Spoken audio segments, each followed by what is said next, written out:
Chcem písať o pravde, ktorá otvára mi oči, o veciach, ktoré žijem, dýcham, už nechcem odbočiť, do správnych dverí vkročiť, roztočiť svoj svet a otočiť ho vpred. Teraz hneď už nechcem viac čakať, našla som smer a už nemienim sa flákať, makať pre vyšší cieľ, mierim hore, vidím svoju cestu, začína na obzore. Chcem písať o ľuďoch, o tom, ako spolu vychádzajú, nezáleží na tom, odkiaľ pochádzajú, ale ako ku mne prichádzajú, čo ich duše prezrádzajú. Chcem písať o kráse tohto sveta, svetla vode, o ohni, čo v nás drieme. Každý to cíti, že sa tu niečo deje, hlboko v srdci vieme a každý z nás len striehne, čo v živote ho čaká.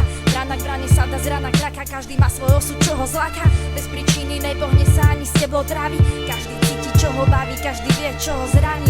Iba hráme rolu, povedať pravdu, čo nám bráni. My nie sme páni, nezatváram oči pred zázrakmi, príjmam aj tie krásy. Tento svet však nie je domovom, čo ma spasí. Ja vidím duality, vidím tie hrozy tohto sveta, choroba, staroba, smrť, ktorá nad nami neustále lieta. Som opretá o strom, ktorý vie a čerpám z neho poznanie. Žijem, nehrám pretvárku, o tom svedčí moje konanie. Poviem vám o tomto svete ešte niečo, lebo otvorené oči mám a pýtam sa prečo. Zabíjate, jete živé bytosti, moje srdce stona. Ja nejsem sudca, no sudca každopádne koná. Rozmýšľam, prečo som tu, hľadám odpovede. Boh je tak milostivý, posiela mi nápovede. Ďakujem mu a áno, musím sa Bohu spovedať. Môžem povedať, že z lásky mu chcem slúžiť, iba po ňom túžiť a stále ho hľadám, padám občas. Nie som dokonalá, iba nehávam vám odkaz. A všetci vieme, že nejde o cirkev, ale o vieru. Každý prekonáva prekažku či nejakú bariéru. Nehodnotím, iba vidím, každý má v sebe nejakú mieru viery, čo vyplňa diery. Najviac mi dali vedy, ktoré popisujú Boha, dušu a ich vzťah.